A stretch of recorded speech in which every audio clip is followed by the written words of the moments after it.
এবং এই যে সমাবেশ, এই সমাবেশের উপর ভিত্তি করে আমাদের যে আলোচনা হবে, সেই আলোচনার প্রেক্ষিতে প্রশাসনিক সর্বোচ্চ ব্যক্তি হিসাবে আমাদের জন্য কল্যাণকর একটা ব্যবস্থাপনা উনি নিয়ে আসবেন, যাতে আমাদের মাদ্রাসা শিক্ষা প্রতিষ্ঠান এবং মাদ্রাসা শিক্ষা পরিবারের সাথে যারা সম্পৃক্ত রয়েছে তাদের যে সমস্ত সমস্যা রয়েছে, তারা কি চায়, তাদের অগ্রগতির জন্য যে সমস্ত প্রশাসনিক সহযোগিতা দরকার সেটি পাওয়া যায়। তার অত্যন্ত উদার এবং মহান এবং আমাদের এই শিক্ষা ব্যবস্থাকে এগিয়ে নেওয়ার জন্য সবসময় উনি হাত বাড়িয়ে থাকেন এবং যেখানেই আমন্ত্রণ জানানো হয় স্যার যান এবং স্যার আমাদের মতামত শোনেন এবং স্যারের সুনির্দিষ্ট সুস্পষ্ট মতামত এবং দিক নির্দেশনা আমাদেরকে দিয়ে থাকেন। আজকেও সেরকম ঘটনা ঘটেছে, সেই জন্য আমি স্যারকে ধন্যবাদ ও কৃতজ্ঞতা জানাই। সেই সাথে সম্বোধন করতে চেয়েছিলাম না, শেষে আমি বলবো আমার কথা ইঙ্গিতে, সেটি হবো যে এই সামনে যারা বসে আছেন তারা কারা। আমি তো মনে করি সমাজে, দেশে, পৃথিবী, রাষ্ট্রে সর্বশ্রেষ্ঠ ব্যক্তি। পৃথিবীতে বড় কারা, শ্রেষ্ঠ কারা, বড় শ্রেষ্ঠ অবশ্যই নবী রাসূলুল্লাহ, আমাদের প্রিয় নবী হযরত মুহাম্মদ সাল্লাল্লাহু আলাইহি ওয়াসাল্লাম শ্রেষ্ঠ। That is he is not second to one, তার দ্বিতীয় কেউ নাই, এরকম একটা উচ্চ স্তরে উনি কি ছিলেন, সমগ্র মানব জাতির শিক্ষক ছিলেন। গৌতম বুদ্ধ শিক্ষক ছিলেন, যিশু খ্রিস্ট শিক্ষক ছিলেন, কার্ল মার্কস শিক্ষক ছিলেন, আইনস্টাইন শিক্ষক ছিলেন। তাহলে সমাজের বড় বা সারা বিশ্ব তাদের নাম নেবে তারা কারা, তার তো শিক্ষক। সুতরাং এই শিক্ষক সমাজের শ্রেষ্ঠ কিছু নাই। আবার যদি বড় কার কাছে যেতে হয় তাহলে কার কাছে যেতে হবে, আমাদের শিক্ষকদের কাছে যেতে হবে। এই সমাজের এখনো আদর্শিক নীতি নৈতিক চিন্তা চেতনার আদর্শ ট্রাফিক হিসাবে যদি একটা দেশ বা রাষ্ট্র কাউকে বাছাই করতে চায়, এখনো আমি মনে করি আমাদের সম্মানিত শ্রদ্ধেয় শিক্ষকদেরকে সেখানে ট্রাফিক হিসাবে দাঁড় করাইতে হবে। আমরা এই অবস্থানে ইনশাআল্লাহ রয়েছি। সুতরাং শিক্ষকদের একটা বিরাট দায়িত্ব। তবে এখানে আমাদের বক্তব্যের মধ্যে বিভিন্ন বিষয় এসছে, কষ্ট, অনুশোচনা, পাওয়া না পাওয়ার বিষয়টা আসছে। একটা জিনিস আমি বলবো যে শিক্ষকরা যদি আলোর দিশারি হয়, এটা মোমের মতো। কিসের মতো? মোমের মতো। মোমটা পুরে কি দেয়? আলো বিতরণ করে। শিক্ষকরা কি করে? আলো বিতরণ করেন, সমাজকে, আমাদের পরবর্তী প্রজন্মকে বিকশিত করেন। কিন্তু মোমটা কিন্তু কি করে? মোমটা গলে, কাটে। এই মোমটা হলো আমাদের শিক্ষক সমাজের, শিক্ষকদের পরিবার। যেহেতু তারা তাদের অর্থনৈতিক একটু সমস্যার কথা বলেছেন এবং সমাজের বিভিন্ন দ্বারা অবহেলার কথা বলেছেন, যে শিক্ষকরা হলো যে আলোটা দিচ্ছে, আলোটা আমরা নিচ্ছি, আমাদের শিক্ষার্থীরা নিচ্ছে, বিকশিত হচ্ছে দেশ, রাষ্ট্র, সমাজ। আর শিক্ষকের পরিবারটা হলো মনটা কাঁদছে, বলছে। আর শিক্ষকটাকে, শিক্ষকটা ওই ভিতরের যে সংকেতা, সে ভুগছে, সে কি ভিতরে দিচ্ছে, সে দিয়ে যাচ্ছে।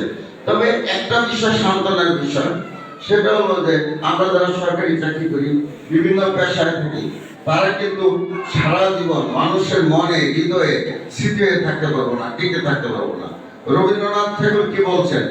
মরিতে চাহি না আমি সুন্দর এই ভুবনে, মানুষের তরে বাঁচিবারে চাই। আচ্ছা, মানুষের তরে যদি বাঁচতে চান, এই শিক্ষকরা তো বেঁচে থাকবে।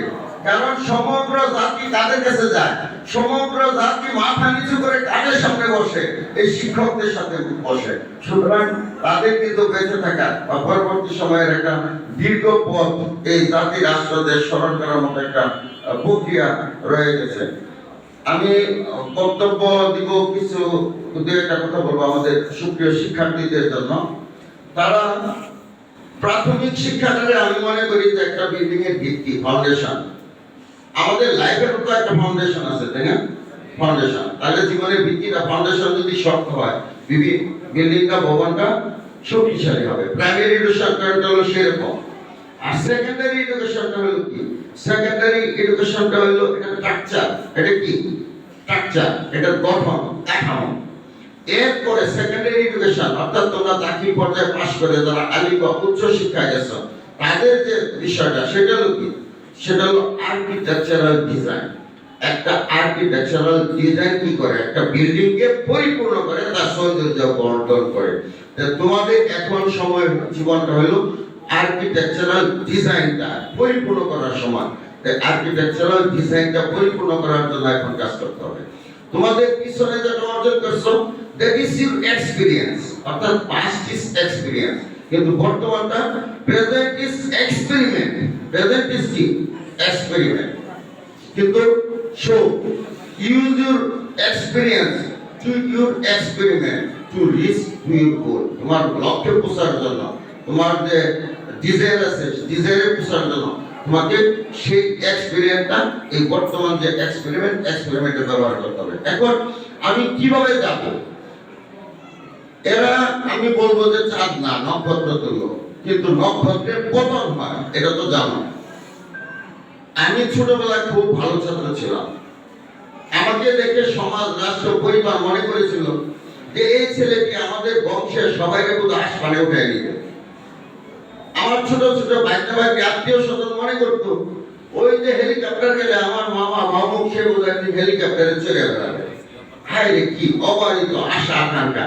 এই অতিরিক্ত আশা আকাঙ্ক্ষা আমার জীবনকে স্তব্ধ করে দিয়েছে। আমি একটা সময় হতাশা নিয়োজিত হয়ে একটা জায়গায় ক্ষান্ত হয়ে গেছি। তবে জীবনের পরিপূর্ণতা বিভিন্ন জায়গায় থাকে। আমি যে সমাজে যাদের সাথে কাজ করি, এটা এমন একটা শ্রেণী, এমন একটা গোষ্ঠী, এই শ্রেণী গোষ্ঠীর সাথে কাজ করার জন্য অনেকেরই সৌভাগ্য নাই। সেদিক দিয়ে আমি অবশ্যই ধন্য এবং নিজেকে কৃতজ্ঞ মনে করি। সেটাই আমি বলছিলাম যে এই নক্ষত্রের পতন হয়। সুতরাং ধৈর্য সহকারে এই যে কৃতিত্বটা ধরে রাখতে হবে। একটা অভিলক্ষ্য ঠিক করতে হবে, একটা গোল ঠিক করতে হবে, সেই গোলের দিকে পৌঁছতে হবে। সেই গোলের জন্য পৌঁছার জন্য গল্পে পড়েছি বা শুনেছি যে সক্রেটিস ছিলেন। সক্রেটিস কাছে একটি ছেলে বললো যে আমার অনেক আশা, অনেক স্বপ্ন, আমি জীবনে সাকসেসফুল হতে চাই, আমাকে আপনি পথ দেখান। সক্রেটিস তো বিশ্বের মধ্যে অনেক জ্ঞানীগুণী ব্যক্তি, সেই তো বুদ্ধিদাতা। তার তো ছাত্রের তালিকা দেখলেই বোঝা যাবে, আলেকজান্ডার পর্যন্ত আসলেই বোঝা যাবে সে কত জ্ঞানীগুণী ছিলেন। উনি তাকে নিয়ে গেলেন নদীতে, পানিতে নামালেন। পানিতে নামানোর পরে তার মাথাটা ধরে পানিতে চুবাই ধরলেন অনেকক্ষণ। যখন দেখলেন সে প্রাণপণে জীবনের সর্বোচ্চ চেষ্টাটা করতেছে পানি থেকে উঠে বাঁচার জন্য, তখন তাকে ছেড়ে দিলেন। কারণ মেরে ফেলা তো যাবে না, ছেড়ে দিয়ে বললেন যে আমি যখন তোমাকে পানিতে চুবিয়ে ধরলাম তখন তুমি কি করেছিলে? আমি বাঁচার জন্য চেষ্টা করেছিলাম। কি জন্য বাঁচার জন্য? যে আমি বাতাস পাওয়ার জন্য, অক্সিজেন পাওয়ার জন্য চেষ্টা করেছিলাম।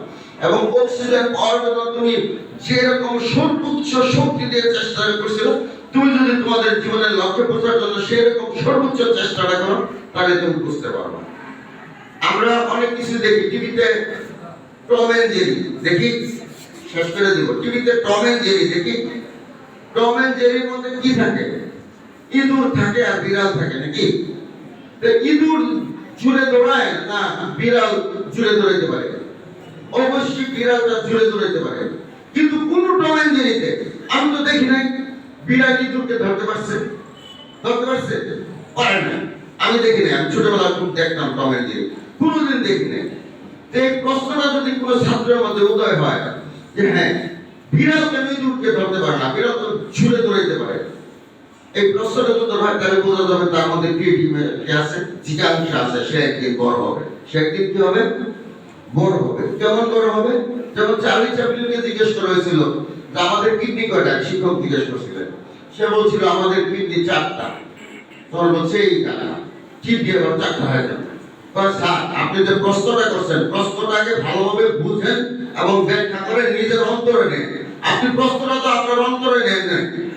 সুতরাং আমি উত্তর কিভাবে দিব? সঠিকভাবে হৃদয় থেকে যদি গভীরভাবে চিন্তা না করে উত্তর দিই, উত্তর সঠিক হবে না।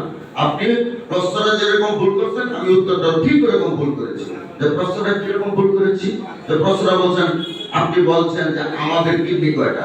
আমাদের বলতে আপনি যখন অ্যাড্রেস করবেন আপনি এবং আমি, সুতরাং আমাদের কিডনি 2, 2, 4টা।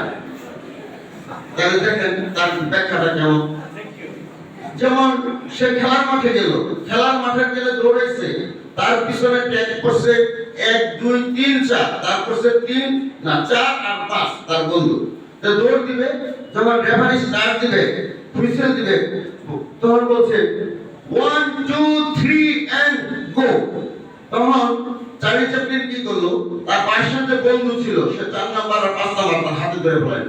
সবাই দৌড় দিচ্ছে, 4 আর 5 নাম্বার যে ছিল প্লেয়ার, এই চার্লি চ্যাপলিন আর তার বন্ধু দৌড়ায় না।